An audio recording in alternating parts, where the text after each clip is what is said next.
ดีนะครับข้อ2สร้างเซิร์ฟไม่ได้เกมโอเคตรงนี้คนก็เห็นอยู่แล้วเนี่ยตรงนี้แบบนี่แล้วคิวต่อไปกดตรงนี้2สร้างเซิร์ฟตีนอนกันโอเค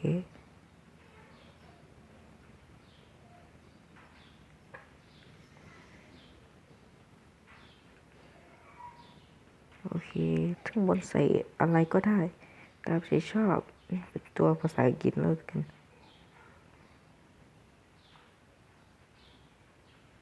ใส่รหัสตัวเองได้โอเคตามใจชอบโอเคตอนนี้ก็ใครมีเน็ต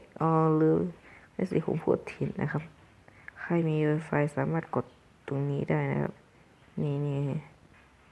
ใครไม่มีขอกดตรงนี้เลยมันจะเป็นเซิร์ฟเวอร์แบบนี้โอเคเข้าไปวงกลมสีเขียวขึ้นมาแล้วเข้าเชื่อมต่อ Wi-Fi เสร็จสิ้นเราสามารถเข้าได้นะครับตอนนี้ผมไม่มี Wi-Fi ผมลืมเชื่อมต่อด้วยก็จะคลิปนี้แค่นี้นะเพียงแค่นี้ด้วยนะครับโอเค